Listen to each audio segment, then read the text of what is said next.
Hey everybody, it's time for the Tuesday video. So this time I'm thinking, why don't we try something a little bit different?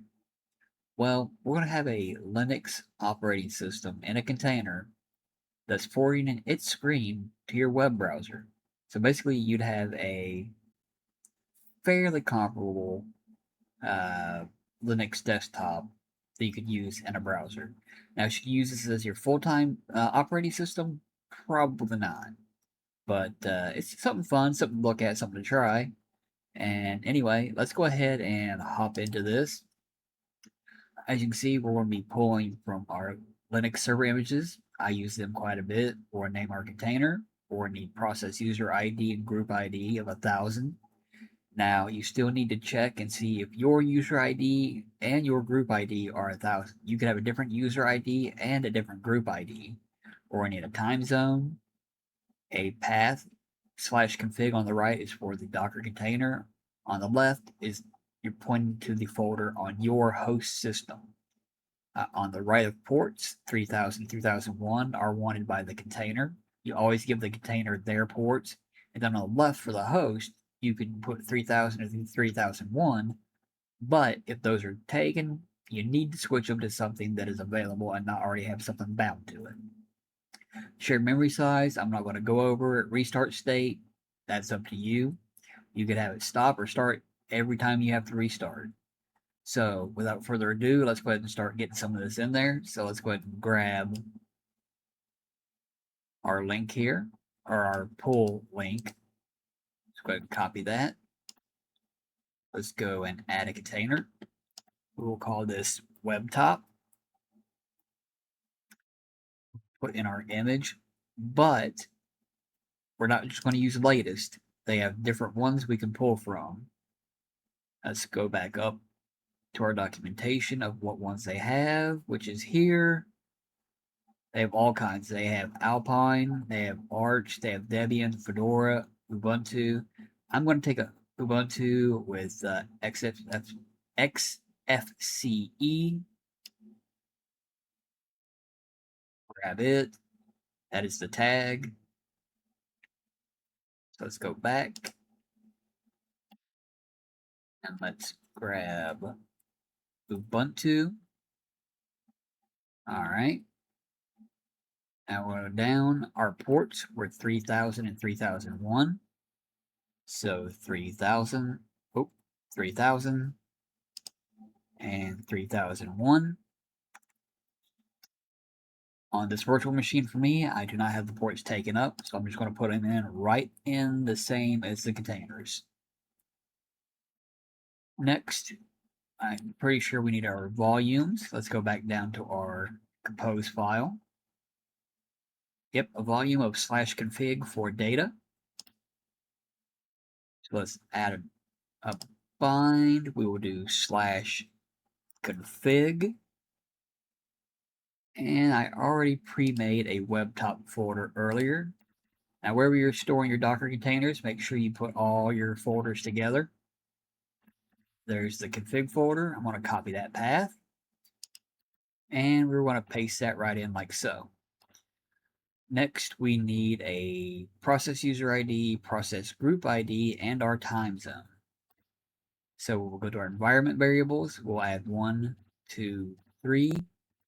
We will have our process user ID, our process group ID, and our time zone. Now, again, for me, these will be 1000 and 1000. Be sure to check your system, your administrator, however you have this set up. For time zone, I will do America /new_York for an EST time zone. And I believe that should have us good. Okay. So let's go ahead and deploy the container. And if this takes too long, I'll be sure to cut out and get back with you. All right, looks like we're back. Let's see where we got our container going. All right, looking like we're wanting a local host at 3000. Let's see here. And yes, it is up and running. Let's see, can I open a terminal? Yes, I can. Let's see, who am I? I'm ABC. Can I do sudo apt update? Okay, I can. Can we do sudo apt upgrade? Yes, I forgot to do -y. That's a little embarrassing. But it does look like it is updating. Well, updating what it can for what it is. Well, I'll let this finish and we'll be right back. All right, looks like we're back. Let's try running that update command again and see if it actually updated. Yep, all packages are up to date. Cool. So let's go ahead and clear. Do we have Nano? Oh, it's not just Nano. It's I got to install Nano, or it's been stripped. I don't remember. It's been so long since I've actually used Nano. I know Vim doesn't come pre-installed, but that's not here now. All right, so let's go to our applications. What web browser do you give us?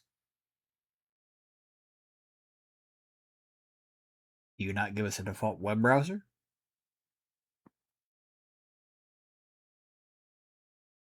All right, web browser. Nope.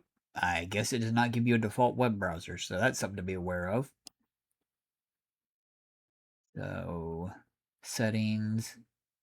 Looks to be about the usual settings.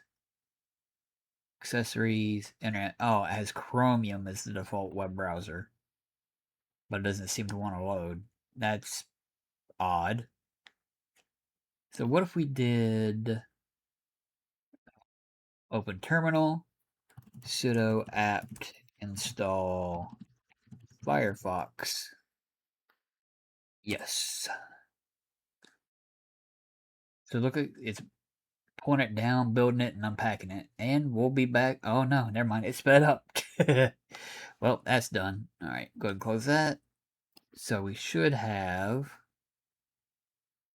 another web browser. Yep, Firefox.